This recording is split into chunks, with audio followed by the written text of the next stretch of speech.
El reglamento de inteligencia artificial de la UE ya está aquí. Y ojo, porque esto no es simplemente un nuevo libro de normas que se activa y ya está. No, es un despliegue que va por fases, con plazos muy claros y sobre todo con unas consecuencias económicas muy serias para quien no los cumpla. Vale, para entender todo esto, lo mejor es seguir la hoja de ruta que marca el propio reglamento. Vamos a analizar las prohibiciones que entran en vigor primero, seguiremos con las normas para la IA de uso general y los sistemas de alto riesgo, y terminaremos con los plazos finales y, por supuesto, con las sanciones por incumplimiento. A ver, lo primero y más importante que hay que entender es que esto no va a pasar de la noche a la mañana. El reglamento no se activa de golpe.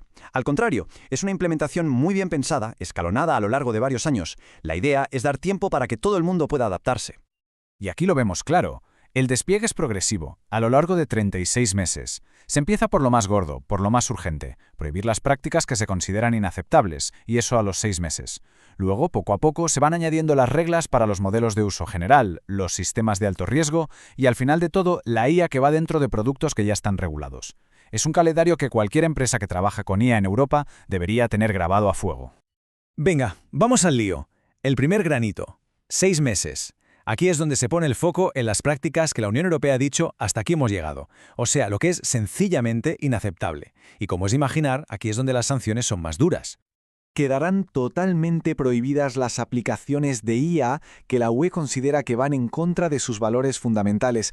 Hablamos de sistemas como la puntuación social por parte de autoridades o el reconocimiento de emociones en el trabajo, que se consideran una amenaza directa a la dignidad y los derechos humanos y, por tanto, no tienen cabida en el mercado único.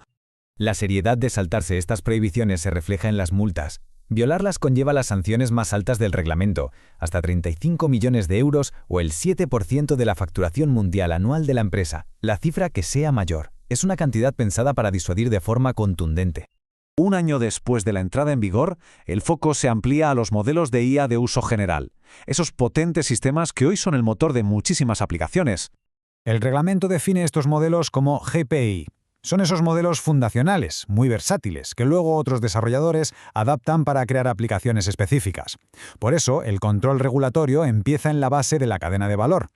La obligación para los proveedores de estos modelos se resume en una palabra: transparencia. Deben documentar cómo funcionan sus sistemas, con qué datos se han entrenado y establecer políticas de respeto a los derechos de autor.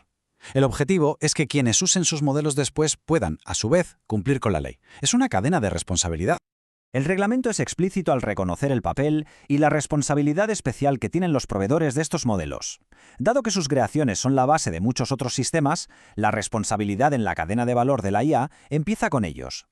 A los 24 meses entra en juego el conjunto de normas más completo, el que va dirigido a los sistemas de IA clasificados como de alto riesgo. Aquí es donde el reglamento despliega la mayor parte de sus exigencias. La categoría de alto riesgo no se aplica a cualquier IA. Se centra específicamente en áreas donde un fallo puede tener consecuencias graves para la salud, la seguridad o los derechos fundamentales de las personas, como la gestión de infraestructuras críticas o la aplicación de la ley.